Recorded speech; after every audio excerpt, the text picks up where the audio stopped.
everywhere, both to the left and to the right. It loves and nourishes all things, but does not. Lao Tzu puts it in this way: the great Tao flows everywhere, both to the left and to the right. It loves and nourishes all things, but does not lord it over them. And when merits are accomplished, it lays no claim to them. The more, therefore, you relinquish power, trust others,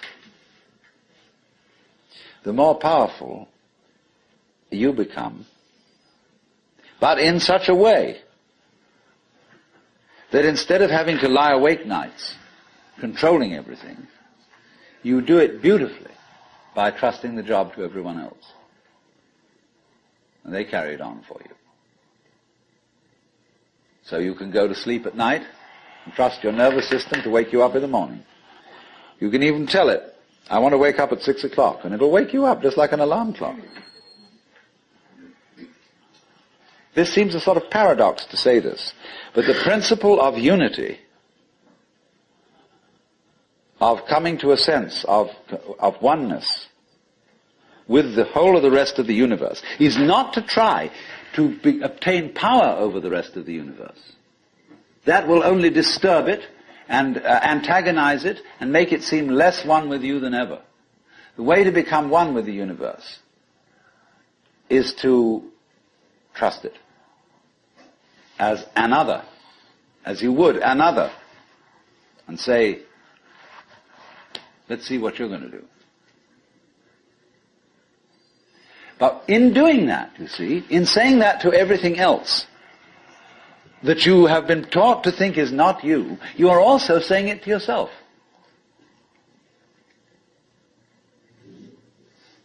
Because finally, as I pointed out, you do not know where your decisions come from. They pop up like hiccups. And when you make a decision, people have a great deal of anxiety about making decisions. There's this guy farmer, who ordered a help man to come in, and found he was an extraordinarily efficient worker, because the first day he put him on sawing logs.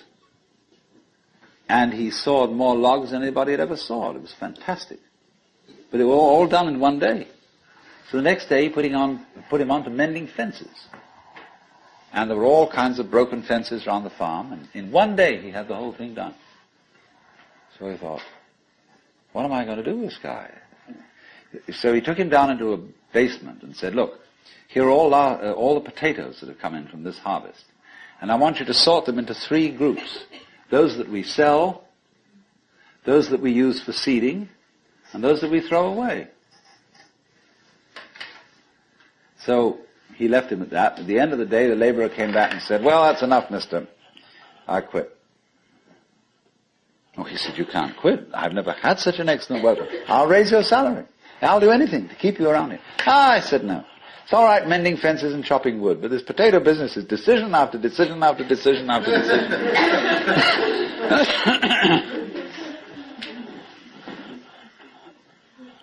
So when we decide, we're always worrying, did I think this over long enough? Did I take enough data into consideration? And if you think it through, you find you never could take enough data into consideration. The data for a decision in any given situation is infinite. So what you do is, you go through the motions of thinking out what you will do about this. And then when the time comes to act, you make a snap judgment.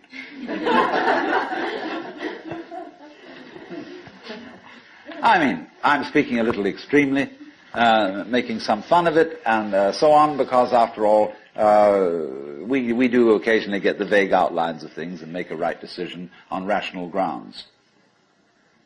But we fortunately forget the variables that could have interfered with this coming out right. It's amazing how often it works. But warriors are people who think of all the variables beyond their control and what might happen. So then when you make a decision, and it works out all right, I think very little of it has much to do with your conscious intent and control. But somehow or other, you are able to decide and control things more harmoniously if you delegate authority. That's why very great businessmen are those who can delegate authority. Trust others to work for them. Because those are people developing businesses on the same basic structure that is fundamental to a living organism. Delegation of authority. It loves and nourishes all things, but does not lord it over them. And you see, then, what is happening is this. The more you let go of it and trust it, as if it were quite other than you,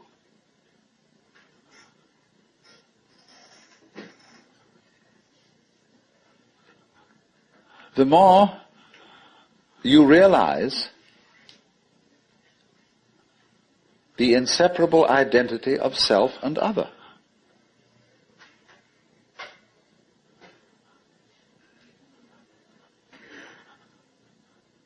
To go back, if you try to find the identity of self and other by subjecting other to self,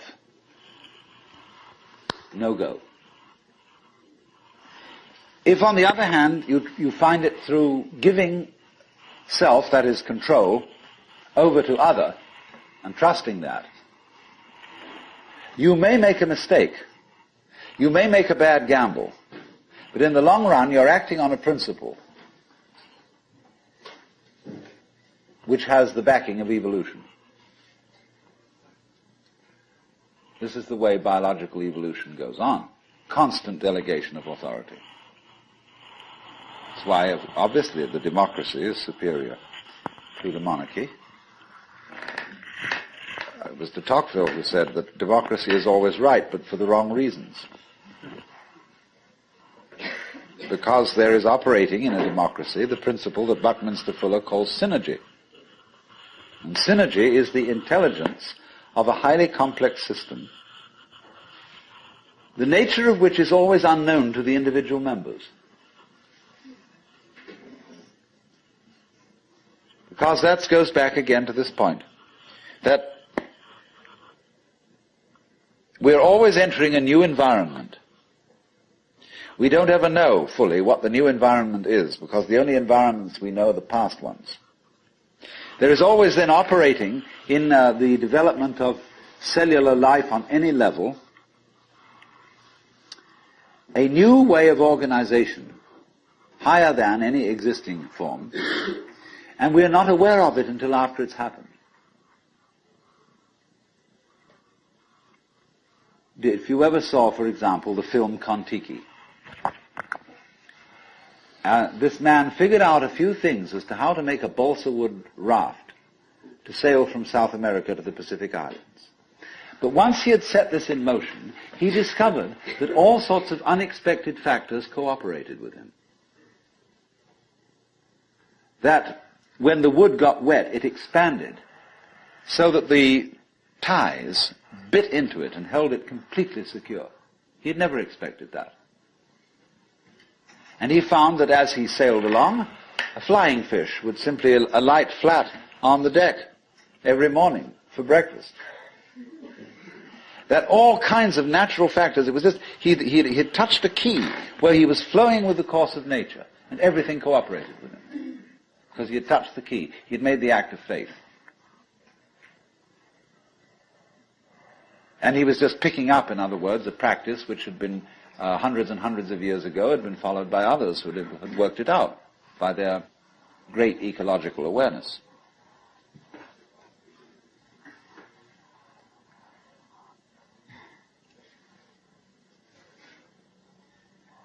So we do come out of this way of thinking to something which has, I would say, the most enormously creative and revolutionary social consequences.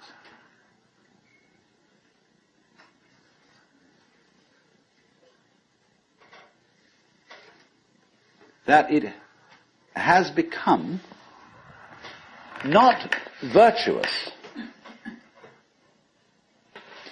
not self-sacrificing, not anything like that. It has become the hardest practical politics to let go control to others, to give up trying to dominate the scene.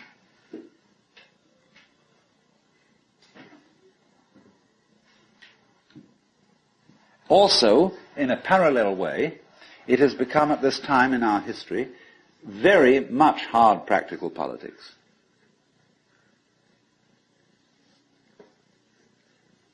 To learn how to enjoy ourselves. You can go to the Protestant people with their Protestant ethic who are against this kind of thing, and now say to them with great glee, it is your solemn duty to learn how to enjoy yourself. Why? Because in an age of leisure, people have really got to know how to enjoy themselves. Because if they don't, they'll smash the whole future of the human race.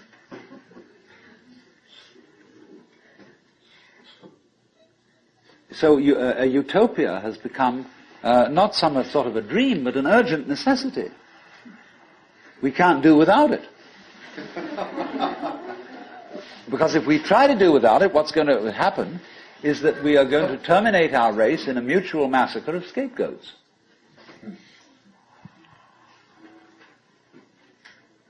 And so the present paranoia in the United States that is going on, where everybody is thinking up a new scapegoat and how great it will be to demolish them or get them out of power, all this kind of bickering and right and left politics has become irrelevant. Because we now have the opportunity of trusting our own intelligence, our own technology.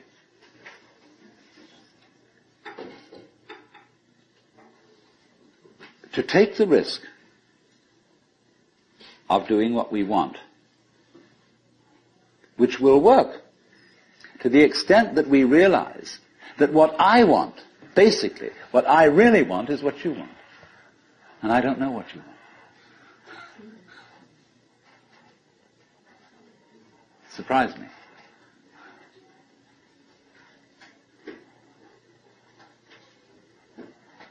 But that's the kinship between I and thou. So when I ask, I go right down to the question, should we start it with, what do I want? The answer is, I don't know. When Bodhidharma was asked, who are you? Which is another form of the same question. He said, I don't know. Planting flowers to which the butterflies come. Bodhidharma says, I know not. I don't know what I want. Well, when you don't know what you want, you've reached the state of desirelessness.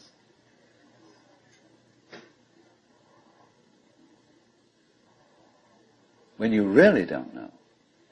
But you see, there's a beginning stage of not knowing, and there's an ending stage of not knowing. In the beginning stage, you don't know what you want because you haven't thought about it, or you've only thought superficially. And then when somebody forces you to think about it and go through and say, yeah, I think I'd like this, I think I'd like that, I think I'd like the other, there's the middle stage. Then you get beyond that. Say, is that what I really want? In the end you say, no, I don't think that's it. I might be satisfied with it for a while, and I wouldn't turn my nose up at it. But it's not really what I want. Why don't you really know what you want? 2 reasons that you don't really know what you want. Number 1, you have it. Number two, you don't know yourself, because you never can. The Godhead is never an object of its own knowledge. Just as a knife doesn't cut itself, fire doesn't burn itself, light doesn't illumine itself. It's always an endless mystery to itself. I don't know. And this I don't know, uttered in the infinite interior of the Spirit,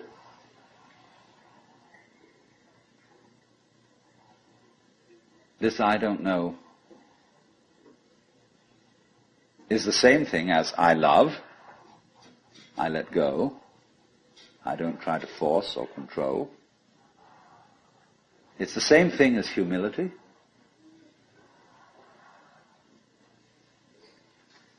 And so the Upanishads say, if you think that you understand Brahman, you do not understand.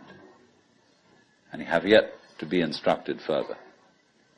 If you know that you do not understand, then you truly understand. For the Brahman is unknown to those who know it, and known to those who know it not.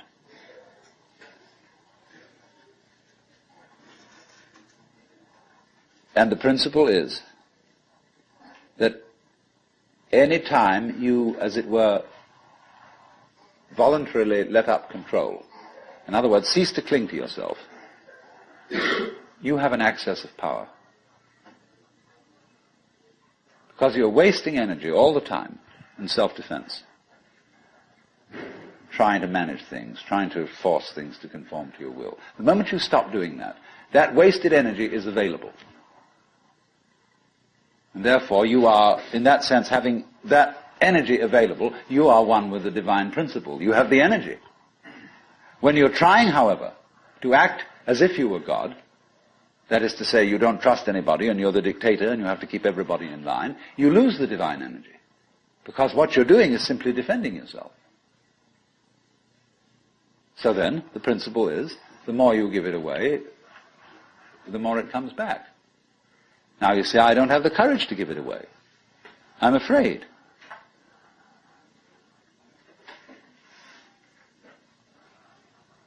And you can only overcome that by realizing you better give it away because there's no way of holding on to it.